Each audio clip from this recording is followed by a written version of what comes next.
ছবি তোলা বারণ জানো না এখানে? এখানে ছবি তোলা বারণ জানি না। বাড়ি কোথায় তোমাদের? এখানেই বাড়ি। এখানেই বাড়ি। এখানে নিয়ম হচ্ছে ছবি তোলা বারণ। জানি না, বলবো না। কাকে বলে তুলেছো ছবি? হ্যাঁ? কাকে বলে তুলেছো? কাউকে বলিনি। এখানে ছবি তোলা বারণ, আগের দিন ঝামেলা হয়েছে তোমরা জানো না? আসো অফিসে আসো, অফিসে আসো, অফিসে আসো সব। জানি না এবার কি করবো। না না কিছু করার নেই, চলো অফিসে চলো, বারণ করেছে আমাদের, বলে দিয়ে গেছে। বলে গেছে। হ্যাঁ ওই যে তুলছে ওটা ক্যামেরা, ওটা ক্যামেরা তুললে কেউ কিছু বলেনি, ফোনে ছবি তোলাই বারণ আছে টোটাল। বলে গেছে, জানি না। জানলে কি ধরে তোমার এখানকার ছেলে জান না এখানে এত বড় একটা ঝামেলা হয়ে গেছে এদিনকে? ওরা এখানে মাইক দিতে এসেছি, বুঝতে পেরেছো? বাড়ি কোথায় তোমাদের? আমাদের বাড়ি মেমারি। তাহলে এখানে এসে হুট করে ছবি তুলছে, আগের দিন একটা বড় ঝামেলা হয়ে গেছে এখানে। জানি না। এই তো দাদা জানে তো, দাদাকে বলা হয়েছে এখানে কেউ ছবি তুলবে না।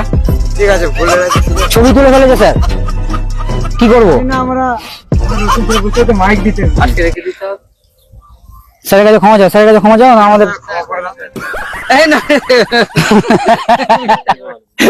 প্র্যাঙ্ক করছিলাম, কিছু মনে করিস না ভাই, thank you. Sorry sorry, extremely sorry, ঠিক আছে, কেউ কিছু মনে করে না, জাস্ট একটা প্র্যাঙ্ক করছিলাম, ওই যে ক্যামেরা, একটা ফানি ভিডিও করি আমরা, ঠিক আছে।